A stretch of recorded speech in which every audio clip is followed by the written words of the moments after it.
Hello students, आज के इस वीडियो में हम बात करने वाले हैं आईटीआई सीबीटी एग्ज़ाम पेपर 2022 के बारे में। तो जैसा कि आप सभी को पता है कि आईटीआई का सीबीटी एग्ज़ाम अभी चल रहा है, तो इसमें क्या है कि प्रीवियस ईयर के क्वेश्चन काफ़ी ज़्यादा हेल्पफुल होने वाले हैं उन स्टूडेंट्स के लिए जिनका जो कि सीबीटी एग्ज़ाम बाकी है और अभी जो कि सीबीटी एग्ज़ाम होने वाला है। तो उनके लिए प्रीवियस ईयर का जो पेपर देख कर के जाना, उसका वीडियो सॉल्यूशन रामबाण साबित हो सकता है और इससे काफ़ी ज़्यादा क्वेश्चन मैच होते हैं और काफ़ी ज़्यादा क्वेश्चन रिपीट भी हो जाते हैं, 50 से 60% क्वेश्चन। तो आइए आज के इस वीडियो में देखते हैं प्रीवियस ईयर क्वेश्चन पेपर के डिटेल वीडियो सॉल्यूशन को, जो कि आपके एग्ज़ाम के लिए काफ़ी ज़्यादा हेल्पफुल होने वाले हैं। अगर वीडियो देखने के बाद वीडियो में बताया गया ट्रिक्स, मेरे द्वारा बताए गए ट्रिक्स आपको पसंद आते हैं तो चाहें तो आप वीडियो को लाइक करके मेरा मोटिवेशन भी बढ़ा सकते हैं। तो चलिए फिर वीडियो को स्टार्ट करते हैं। आपकी टेट थ्योरी की टोटल यहाँ पे जो कि 40 क्वेश्चन पूछे गए हैं, जिसमें से कैंडिडेट का जो कि 35 क्वेश्चन सही है। तो काफ़ी कैंडिडेट का बहुत ही अच्छा फीडबैक आया था, जो इससे पहले मैंने जो कि वीडियो बनाया था। अगर फ्रेंड्स आप जो कि इसका पीडीएफ डाउनलोड करना चाहते हैं तो सिंपली आपको टेलीग्राम में सर्च करना है जेपी टेक्निकल इन्फो, और वहाँ से जो कि आप टेलीग्राम ग्रुप को ज्वाइन करके इस पीडीएफ को डाउनलोड कर सकते हैं। पहला क्वेश्चन लिखा गया है, what is the name of the part marks x in DC generator. तो फ्रेंड्स यहाँ पे बताया गया है कि ये जो डीसी जनरेटर का एक भाग दिया गया है, तो इसमें जो पार्ट एक्स दिया गया है यहाँ पे, इसका जो कि नाम क्या है आपके। तो आपके सामने से जो कि यहाँ पे 4 ऑप्शन शो हो रहे हैं, armature core, brush, commutator riser और कंप्यूटर सेगमेंट। तो इसका जो राइट आंसर फ्रेंड्स होगा आपका, ये आपका कंप्यूटर रेजर होगा। ये जो कि फ्रेंड्स जो कि आपका जो क्वेश्चन है बहुत ही इंपॉर्टेंट है और आने वाले सीबीटी एग्जाम में भी पूछे जाने की पूरी संभावना है, और इससे पहले भी फ्रेंड्स जो कि क्वेश्चन कई बार पूछा गया है। तो फ्रेंड्स आगे वीडियो में मैं आपको ये भी बताता रहूँगा किस टाइप के क्वेश्चन बहुत ही इंपॉर्टेंट है और आगे आने वाले एग्जाम में किस टाइप के क्वेश्चन आपको पूछे जा सकते हैं। सभी इंपॉर्टेंट क्वेश्चन को मैं डिस्कस करता चलूँगा। तो यहाँ से फ्रेंड्स आप इसका जो कि right answer C commutator riser, इसको याद कर लेंगे, डेफिनेटली आपको देखने को मिलेगा, बहुत ही इंपॉर्टेंट क्वेश्चन है। तो फ्रेंड्स दूसरा क्वेश्चन है आपका कि जनरेटर में प्रेरित ईएमएफ की दिशा ज्ञात करने के लिए किस नियम का उपयोग किया जाता है। तो फ्रेंड्स जब भी मैंने आपको बताया है कि जनरेटर में प्रेरित ईएमएफ की दिशा ज्ञात करने के लिए आपका जो कि फ्रेंड्स यहाँ पे राइट आंसर आप लगाएंगे, फ्लेमिंग का राइट हैंड रूल हमेशा यूज होता है। फ्रेंड्स ये क्वेश्चन आपके कॉम्पिटिटिव एग्जाम में भी पूछे जाते हैं। मैंने इसके लिए फ्रेंड्स एक ट्रिक भी बताया है कि जैसे आप किसी जनरेटर को स्टार्ट करने जाते हैं तो फ्रेंड्स उसको क्या है कि दाएँ हाथ से स्टार्ट करते हैं। ऐसा तो नहीं है कि अगर आपको किसी ने बोला कि जाओ जनरेटर स्टार्ट करो तो आप जा करके उसको उल्टे हाथ से घुमाने लगेंगे, क्योंकि मैक्सिमम लोगों का जो प्रैक्टिस होता है वो दाएँ हाथ से किसी भी काम को करने का होता है। तो आप जनरेटर को स्टार्ट करेंगे तो दाएँ हाथ से स्टार्ट करते हैं। तो यहाँ भी हम जो जनरेटर प्रेरित ईएमएफ की दिशा ज्ञात करते हैं वो जो है कि फ्लेमिंग के दाहिने हाथ से जो है कि या ज्ञात करते हैं। तो फ्रेंड्स ये बस याद करने के लिए आपको एक ट्रिक बताया हूँ कि जनरेटर को हम स्टार्ट करते हैं तो दाहिने हाथ से, तो जनरेटर में क्या यूज होता है, फ्लेमिंग के दाहिने हाथ का नियम आपका यूज होगा। इसका ऑप्शन डी सही है। चलिए हम अगले क्वेश्चन की तरफ बढ़ते हैं। आई होप कि ये क्वेश्चन आपको अच्छे से समझ में आया होगा और ट्रिक्स आप इसे याद रखेंगे और कभी भूलेंगे नहीं। तो फ्रेंड्स तीसरा क्वेश्चन है, ये भी आपके कॉम्पिटिटिव एग्जाम में बहुत बार ही पूछा गया क्वेश्चन, बहुत ही इंपॉर्टेंट क्वेश्चन है तीसरा। फ्रेंड्स ये तीसरा क्वेश्चन आपका है, डीसी मोटर में ईएमएफ की गणना करने का सूत्र क्या है। तो फ्रेंड्स इसके लिए क्या होता है कि आपका ईएमएफ जो होता है, बैक ईएमएफ डीसी मोटर में होता है, तो उसके लिए फ्रेंड्स आपका फार्मूला होता है EB = ZNP⁴/60 है। इसका जो राइट आंसर है आपका सी है। इसके लिए फ्रेंड्स आपको एक ट्रिक भी बता देता हूँ। तो फ्रेंड्स आपका जो ट्रिक है वो इस तरीके से है कि जनपथ रोड होता है एक दिल्ली में, जनपथ। तो फ्रेंड्स इस जनपथ वाले ट्रिक से आप ज्ञात कर लेंगे। ज से आपका हो गया फ्रेंड्स Z, और न से हो गया आपका N, और प से हो गया P, और थ से आपका हो गया फाई, तो ZNP⁴। तो आप जनपथ याद कर लेंगे, और अपन 60 है ये आपको याद करना है कि अपन 60 है। तो इस तरीके से फ्रेंड्स आप जो कि EB का मान जो कि ZN, इसमें देखिए फ्रेंड्स जो दिया है आपका ये उल्टा दिया है आपका फाई ZNP, तो इससे आपको जो कि याद करने में बहुत ही कठिनाई होगा। जो मैं आपको ट्रिक बताया हूँ जनपथ, तो उससे जो कि फ्रेंड्स आप जो कि बहुत ही ईजिली याद कर लेंगे। तो ये आपको आई होप कि फ्रेंड्स अच्छे से समझ में आया होगा और इसे आप कभी अपनी लाइफ में भूलेंगे नहीं, जनपथ का ट्रिक। तो चलिए फ्रेंड्स आगे भी वीडियो में जहाँ भी ज़रूरत होगा ट्रिक का, मैं आपको ट्रिक देता रहूँगा और आप जो कि हर एक क्वेश्चन को बहुत ईजिली याद कर सकते हैं। तो चलिए हम अगले क्वेश्चन की तरफ बढ़ते हैं, चौथे नंबर के क्वेश्चन को। चौथा नंबर का क्वेश्चन है फ्रेंड्स कि डीसी फील्ड कॉइल के लिए किस वाइंडिंग तार का उपयोग किया जाता है। तो फ्रेंड्स यहाँ पे डीसी फील्ड कॉइल के लिए, तो फ्रेंड्स जैसा कि आपको पता है कि वाइंडिंग होता है उसमें तार का यूज़ होता है, तो इन्हें पूछा है कि डीसी फील्ड कॉइल में कौन से तार का यूज़ किया जाता है। तो फ्रेंड्स इसका जो राइट आंसर है आपका सुपर इनेमल्ड कॉपर वायर। ये भी फ्रेंड्स आपको जो कि आँख बंद करके याद करना है, क्योंकि ये सब जो भी क्वेश्चन है आपके रिपीटेड क्वेश्चन है, उसी टाइप का क्वेश्चन आपको देखने को मिलेगा। तो जो चौथा का फ्रेंड्स राइट आंसर है वो आपका ए वाला ऑप्शन है। चलिए हम अगले क्वेश्चन की तरफ बढ़ते हैं, क्वेश्चन नंबर 5 की तरफ। तो फ्रेंड्स आपका क्वेश्चन नंबर 5 है यहाँ पे, डीसी मोटर में करंट की दिशा किस नियम से निर्धारित होती है। तो देखिए फ्रेंड्स यहाँ पे पूछा है डीसी मोटर में करंट की दिशा। अगर पूछता फ्रेंड्स कि डीसी मोटर में ईएमएफ की दिशा कैसे याद करते हैं, तो आपको फ्लेमिंग का लेफ्ट हैंड रूल सही करना है। लेकिन यहाँ पे पूछा है डीसी मोटर में करंट की दिशा कैसे ज्ञात करते हैं, तो यहाँ पे आपका जो कि ऑप्शन डी सही होगा, फ्लेमिंग के दाहिने हाथ का नियम। फ्रेंड्स डीसी मोटर में करंट की दिशा उसी तरीके से निकालते हैं जैसे कि जनरेटर में ईएमएफ की दिशा को निकालते हैं। जनरेटर में ईएमएफ की दिशा ज्ञात करने के लिए आपको फ्लेमिंग का राइट हैंड रूल यूज करते हैं। तो यहाँ पे डीसी मोटर में भी करंट की दिशा ज्ञात करने के लिए फ्लेमिंग का राइट हैंड रूल यूज होगा। अगर क्वेश्चन इस तरीके से पूछता आपका कि डीसी मोटर में ईएमएफ की दिशा ज्ञात करने के लिए किस नियम का प्रयोग करते हैं, तब आपका फ्रेंड्स हो जाता है फ्लेमिंग लेफ्ट हैंड रूल। तब यहाँ पे जो है कि फ्रेंड्स आपका ऑप्शन सी सही होता, लेकिन यहाँ पे जो है कि आपका जो है कि ऑप्शन डी सही है, क्योंकि यहाँ पे पूछा है डीसी मोटर में करंट की दिशा ज्ञात करना है। तो आई होप कि दोनों में आप कंफ्यूज नहीं होगे। एक पूछता है क्वेश्चन डीसी मोटर में करंट की दिशा, तब आपको फ्लेमिंग का राइट हैंड रूल सही करना है। अगर पूछे डीसी मोटर में ईएमएफ की दिशा, तब आपको जो है कि फ्लेमिंग का लेफ्ट हैंड रूल आपको ऑप्शन सी सही करना है। तो चलिए हम अगले क्वेश्चन की तरफ बढ़ते हैं। क्वेश्चन नंबर 6 है आपका, शॉर्ट और ओपन सर्किट के लिए आर्मेचर वाइंडिंग का परीक्षण करने के लिए किस उपकरण का प्रयोग करते हैं। तो जो इसका फ्रेंड्स सही ऑप्शन होगा इसका है एक्सटर्नल ग्राउलर, इसका ऑप्शन सी सही होगा। ये भी फ्रेंड्स आपके कई बार क्वेश्चन पूछा जा चुका है। फ्रेंड्स इसमें जितने भी क्वेश्चन आप देखेंगे ये क्वेश्चन 7 अप्रैल 2021 को आए हुए क्वेश्चन हैं, और ऐसे ही क्वेश्चन आपके आने वाले 3 सितंबर या फिर जो भी एग्ज़ाम होगा आपका आगे सीबीटी एग्ज़ाम आईटीआई का, उसमें जो कि आपके इसी तरह के क्वेश्चन आपको देखने को मिलेंगे।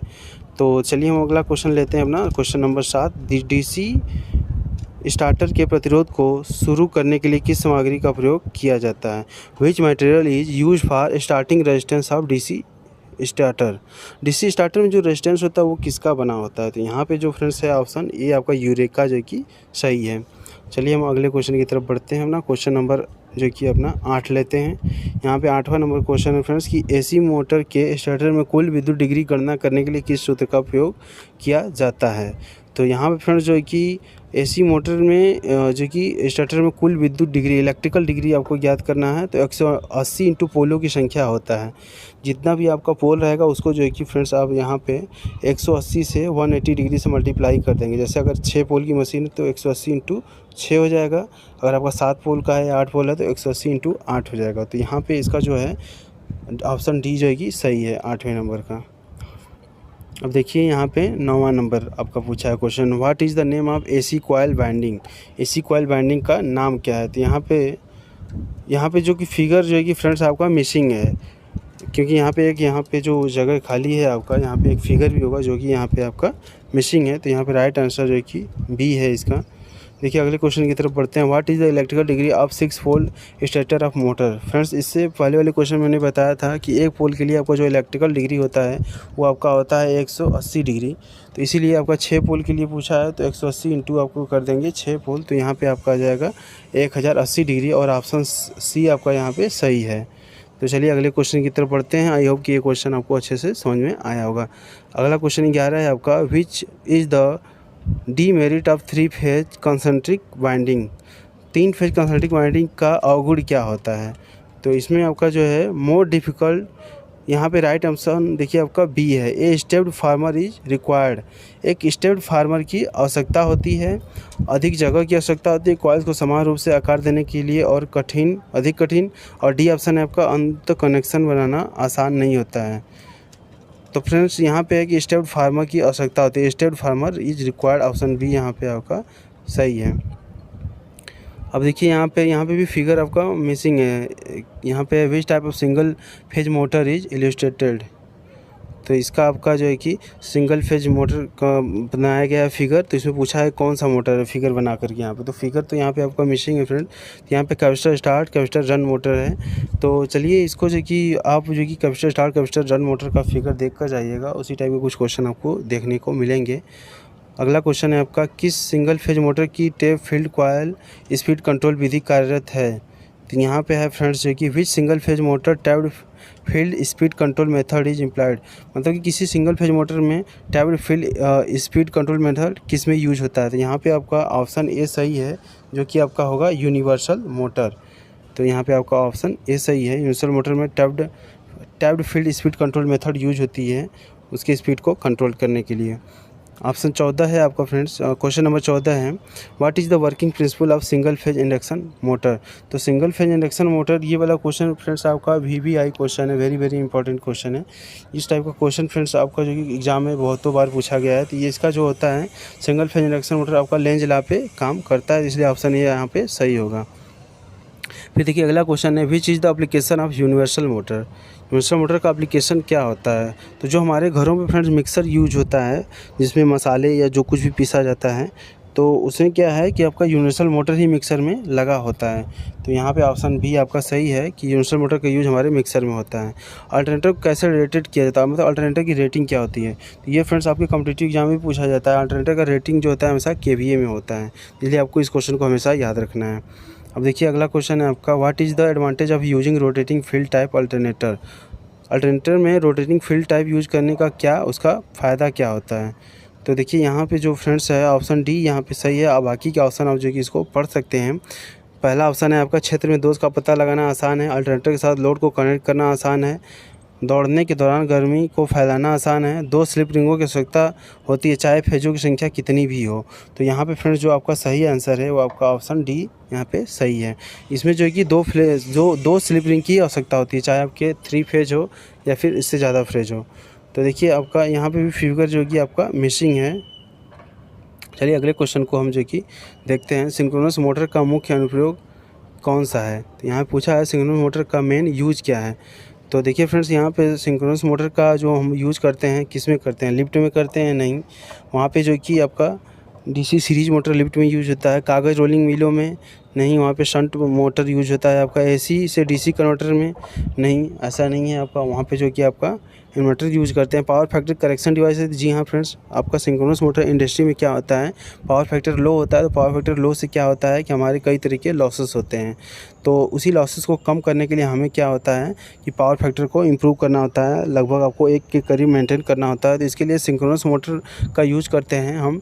तो सिंक्रोनस मोटर को जब ओवर एक्साइटेड कर देते हैं तो वो क्या होता है, एज अ सिंक्रोनस कंडेंसर की तरह यूज होता है और हमारा पावर फैक्टर इंप्रूवमेंट हो जाता है।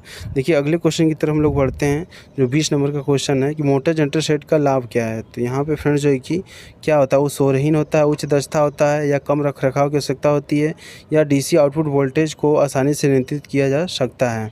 तो यहाँ पे क्या है कि उसके DC को आसानी से कम या ज़्यादा किया जा सकता है, कंट्रोल किया जा सकता है। तो यहाँ पे ऑप्शन डी इसका सही है। वीडियो में आगे बढ़ने से पहले फ्रेंड्स जो कि आपको बता दें कि इससे पहले कुछ ऐसे क्वेश्चन थे जिनका फिगर जो कि मिसिंग था, तो मैंने जो कि दूसरे आंसर शीट से उसको निकाला है और यहाँ पे आपको जो कि दिखाने वाला हूँ कि वो कौन सा क्वेश्चन था जिसका फिगर जो कि मिसिंग था। हो ना हो फ्रेंड्स जो कि ये क्वेश्चन आपको आने वाले CBT एग्जाम में देखने को मिल जाए तो इससे आपका कोई नुकसान नहीं होगा। तो यहाँ पर आप इस क्वेश्चन को देख लीजिए और इसे याद भी कर लीजिए, स्क्रीनशॉट ले लीजिए एक। यहाँ पर फ्रेंड्स है कि what is the name of AC coil binding, AC coil binding का नाम क्या है। तो यहाँ पे देखिए राइट ऑप्शन आपका है option B, whole coil binding है, और पहला है half coil binding, single layer binding, और डी ऑप्शन है डबल लेयर बाइंडिंग। तो यहाँ पे जो सही ऑप्शन है फ्रेंड्स आपका यहाँ पे ऑप्शन बी सही है, तो होल कॉइल बाइंडिंग यहाँ पे आपका सही है। चलिए कुछ और क्वेश्चन के फिगर मिस थे, उसको भी हम यहाँ पे देख लेते हैं। यहाँ पे आप देख सकते हैं क्वेश्चन नंबर 12 का भी फिगर मिस था, उसमें पूछा गया था कि which type of single phase motor is illustrated. किस जो फिगर है यहाँ पे दिखाया गया है, इसमें कोई जो कि किस टाइप का सिंगल फेज मोटर को दिखाया गया है। तो यहाँ पे राइट ऑप्शन आपका क्या है, ऑप्शन डी है, capacitor start capacitor run motor. क्योंकि फ्रेंड्स यहाँ पे देख सकते हैं कि यहाँ पे एक कैपेसिटर यहाँ स्टार्ट होता है जो C1 है, और C2 क्या होता है उससे रन होता है। 2 कैपेसिटर यहाँ पे लगे हुए हैं, तो ये क्या है यहाँ पे capacitor start capacitor run motor है। जब मोटर रनिंग में हो जाता है तो ये जो कैपेसिटर है आपका वो जो है कि अपने आप जो कि स्टार्टिंग वाइंडिंग को डिस्कनेक्ट कर देता है। यहाँ पे देख सकते हैं फ्रेंड्स कि यहाँ पे ऑप्शन में 4 ऑप्शन है, यूनिवर्सल मोटर है, परमानेंट कैपेसिटर मोटर है, कैपेसिटर स्टार्ट इंडक्शन मोटर। तो यहाँ पे option D capacitor start capacitor run motor, option D यहाँ पे आपका सही है। यहाँ पे फ्रेंड्स देखिए इस क्वेश्चन का भी जो कि फिगर मिसिंग था, तो इसमें पूछा गया है what is the function of the part marked x of the rotary converter. Rotary converter में जो यहाँ पे एक्स से मार्किंग है इसका नाम क्या है। तो यहाँ पे 4 ऑप्शन है आपको, convert AC to DC, reduce voltage drop, helps the deliver without noise, ये क्या काम करता है जो एक्स से मार्क है आपका। तो फ्रेंड्स ये क्या है आपका जो एक्स मार्किंग है, आपकी जानकारी के लिए बता दूं कि एक कम्यूटेटर है। इसमें देखिए ऑप्शन डी है आपका, collect the delivered direct current, वितरित थेट विद्युतीय प्रवाह संकलित कर दो। तो फ्रेंड्स यहाँ पे ऑप्शन डी आपका सही है। यहाँ पे ये कम्यूटेटर होता है ये तो फ्रेंड्स ये क्या होता है हमारा जो कि ये जो करंट होता है डीसी करंट उसको जो कि कलेक्ट करता है और डीसी को क्या है एसी में कन्वर्ट करता है। तो चलिए फ्रेंड्स हमारा जो कि अब यहाँ पे अब अगले क्वेश्चन की तरफ बढ़ते हैं। यहाँ पे जो कि 20 तक का क्वेश्चन जो कि आपका यहाँ पे डिस्कस हो गया था। अब हम क्वेश्चन नंबर 21 पे आएंगे। तो यहाँ पे फ्रेंड्स आपका क्वेश्चन नंबर 21 है आपके सामने। तो क्वेश्चन नंबर 21 में आप देख सकते हैं कि what is the name of amplifier, amplifier का नाम क्या है। तो ये क्वेश्चन आपका जो कि कई बार पूछा गया है आपके आईटीआई के सीबीटी एग्जाम में। यहाँ पे राइट ऑप्शन क्या है आपका बी है, क्लास बी पुशफुल एम्पलीफायर है आपका। तो ये क्लास बी पुशफुल एम्पलीफायर, इसमें देख सकते हैं एक ट्रांजिस्टर क्या है एनपीएन यहाँ पे है, दूसरा ट्रांजिस्टर यहाँ पे है और यहाँ पे भी आप इसको जो कि याद कर लेंगे फिगर को कि क्या है, क्लास बी पुशफुल एम्पलीफायर है। चलिए अगले क्वेश्चन की तरफ हम बढ़ते हैं। देखिए फ्रेंड्स अगला क्वेश्चन क्वेश्चन नंबर 22 है। बहुत ही इंपॉर्टेंट क्वेश्चन है, आपकी कंपटीशन जो गवर्नमेंट जॉब है उसमें भी पूछा जाता है कई बार। तो अगला क्वेश्चन है आपका what is a active component, active component क्या है आपका। तो इसमें देखिए ऑप्शन डी दिया है ट्रांजिस्टर। देखिए इसको हम याद कैसे करेंगे कि कौन सा एक्टिव है कौन सा पैसिव है। आपको फ्रेंड्स एक इसके लिए ट्रिक बताने वाला हूँ आज के इस वीडियो में। देखिए फ्रेंड्स एक ट्रिक होता है आपका RLC, R L और C। तो देखिए R से हो गया आपका रेजिस्टेंस, L से हो गया आपका इंडक्टर और C से हो गया आपका कैपेसिटर। तो जहाँ भी फ्रेंड्स आपका इंडक्टर आ जाए और रेजिस्टेंस और कैपेसिटर आ जाए, ये तीनों आएंगे तो ये आपका क्या है, ये तीनों ही आपके पैसिव जो कि कंपोनेंट है। ये तीनों की तीनों आपके पैसिव कंपोनेंट है। तो इसमें देखिए 3 तो पैसिव आपको मिल गया RLC फार्मूले से, ट्रिक से। तो चौथा वाला क्या हो गया आपका ट्रांजिस्टर, ये क्या हो जाएगा आपका एक्टिव कंपोनेंट हो गया। तो एक्टिव ही पूछा है आपसे। एक्टिव कंपोनेंट क्या होते हैं फ्रेंड्स कि ये पावर एनर्जी को डिलीवर करते हैं और जो पैसिव कंपोनेंट होते हैं एनर्जी को कंज्यूम करते हैं। तो देखिए अगले क्वेश्चन की तरफ बढ़ते हैं हम लोग। What is the name of the device symbol, इस डिवाइस सिंबल का नाम क्या है। इस डिवाइस सिंबल को भी फ्रेंड्स एग्जाम में कई बार देखने को मिला है इससे पहले वाले एग्जाम में। तो इसको आप जो कि एक कॉपी पे नोट डाउन कर लें या फिर स्क्रीनशॉट ले करके रख सकते हैं। इसका राइट ऑप्शन क्या है आपका डायक है। तो यहाँ पे आपका ये डायक है। तो चलिए हम अगले क्वेश्चन की तरफ बढ़ते हैं। आप SCR और ट्रायक और IGBT का भी सिंबल याद कर लें, हो सकता है कि वो भी पूछ ले आपके एग्जाम में। देखिए अगला क्वेश्चन फ्रेंड्स आपका है कंट्रोल पैनल बारे में प्रयुक्त सामग्री का नाम क्या है। तो फ्रेंड्स ये भी क्वेश्चन बहुत ही मोस्ट इंपॉर्टेंट है, आपके ITI की CBT एग्जाम में कई बार पूछा है। तो ये क्या है फ्रेंड्स, ये केबल को बांधने के लिए यूज़ किया जाता है। जैसे कई केबल है 4 या 5, उसको कहीं पर हम ले जा रहे हैं ट्रांसमिट कर रहे हैं, तो उसको क्या होता है जैसे अंडरग्राउंड केबल या फिर ऐसे कहीं भी ले जा रहे हैं तो उसको यहाँ पर बांधने के लिए यूज़ करते हैं। तो इसका नाम है आपका friends cable binding strap, cable बांधने का पट्टी। तो चलिए हम अगले क्वेश्चन की तरफ बढ़ते हैं। अगला क्वेश्चन फ्रेंड्स है 25 नंबर क्वेश्चन। तारों को गुच्छा करने के लिए कौन से केबल बंधों का उपयोग किया जाता है।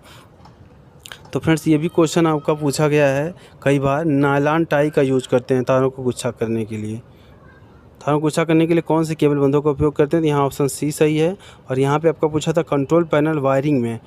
तो फ्रेंड्स ये कंट्रोल पैनल वायरिंग में ये वाला यूज होता है आपका केबल बाइंडिंग स्ट्रैप, और यहाँ पे तार हैं या केबल उनको गुच्छा करने के लिए यहाँ पे नायलॉन टाई का यूज होता है। तो चलिए अगला क्वेश्चन 26 है आपका। पैनल बोर्ड असेंबली में किस उपकरण से बचा जाता है। तो विच device is avoided in the panel board assembly. Panel board assembly में किसका यूज नहीं किया जाता है। इंडिकेटिंग लैम्प का यूज होता है वहाँ पे, आइसोलेटिंग स्विच का भी यूज होता है, और फ्रेंड्स यहाँ पे पुश बटन स्विच भी, ये तीनों यूज होते हैं। सेंसर का यूज वहाँ पे नहीं होता है, तो इसलिए यहाँ पे ऑप्शन ये आपका सही है। तो चलिए हम अगले क्वेश्चन की तरफ बढ़ते हैं। What is electric drive, electric drive क्या है आपका। तो यहाँ पे फ्रेंड्स जो कि आप तीनों ऑप्शन को पढ़ लीजिएगा, यहाँ पे आपका टाइम कम से कम खर्च हो, इसके लिए मैं डायरेक्ट आपको आंसर बता रहा हूँ कि यहाँ पे जो कि ऑप्शन सी आपका सही है, an electromechanical device for controlling motor.